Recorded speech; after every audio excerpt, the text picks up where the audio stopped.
You were never told to hate yourself.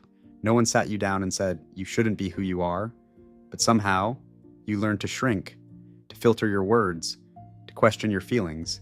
And now, even when you're being real, it feels wrong, like you're doing something you shouldn't, but that feeling didn't come from nowhere. You were never told to hate yourself. No one sat you down and said, don't be who you are, but somehow you still feel it? That hesitation before you speak, that second guess after you express yourself, that quiet voice in your head asking, was that too much? Should I have said that? And the strangest part is, even when you're being honest, even when you're just being you, it feels wrong, like you've crossed a line you can't see. But that feeling didn't start with you. Maybe you remember moments like this. You were excited about something, talking too fast, smiling too much, and someone said, calm down. Why are you so dramatic? Or maybe you were upset, trying to explain how you felt. And instead of being heard, you were told, you're overreacting. Stop being so sensitive. So you adjusted, a little at first. You toned it down, held things in, watched people more carefully, and over time, you learned something without even realizing it.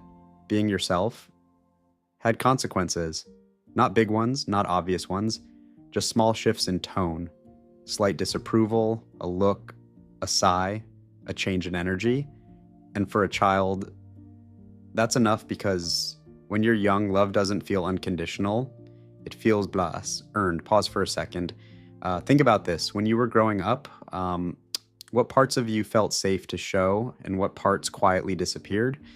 Here's where it gets deeper. You didn't just stop expressing certain emotions. You started monitoring yourself. Before speaking, you scan the room. Before reacting, you calculate the outcome. Before being honest, you filter everything. Not because you want to lie, but because you learned truth can cost you connection, and connection meant everything. So your brain did something very intelligent. It created a version of you that would be accepted, a version that wouldn't upset people, wouldn't be too much, wouldn't risk rejection, and that version worked. People liked you, things felt smoother, you avoided conflict. But there was a hidden cost, because every time you chose that version, you quietly abandoned the real one. This is the part most people don't realize. That guilt you feel today, it's not random, it's conditioning. Your mind linked authenticity with danger. So now, even when there's no real threat, your body reacts like there is. You speak your truth and feel anxious. You set a boundary and feel selfish. You express your needs and feel guilty. Not because you're wrong, but because you were trained to feel that way. Think about your life right now. How many times do you apologize when you didn't do anything wrong? How often do you explain yourself just to avoid being misunderstood?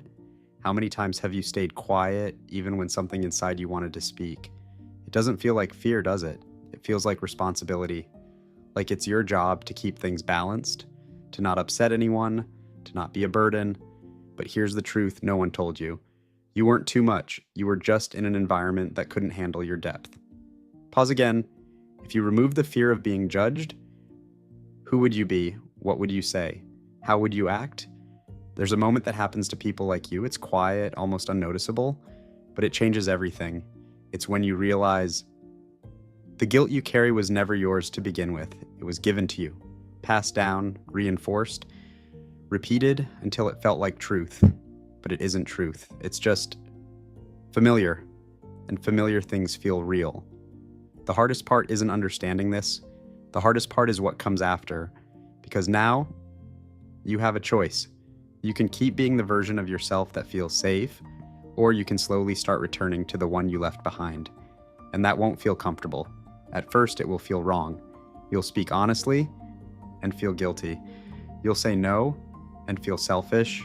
You'll take up space and feel exposed. But that feeling, it's not a sign you're doing something bad. It's a sign you're doing something new. Healing doesn't look like confidence in the beginning. It looks like discomfort. It looks like shaking hands when you say what you really feel. It looks like overthinking after setting a boundary. It looks like wondering if you went too far, even when you didn't. And slowly, over time, that guilt starts to lose its power. Not all at once, but as piece by piece. One day you'll say something honestly and not replay it in your head all night. One day you'll stop apologizing for things that don't need apologies. One day you'll realize you're no longer shrinking to fit into spaces that were never meant for you. And that version of you, the real one, it was never gone, just waiting. So if being yourself feels uncomfortable right now, that doesn't mean you're broken. It means you're unlearning. And that quiet guilt you feel, it's not your identity. It's just an old echo, one that gets weaker every time you choose to be real anyway.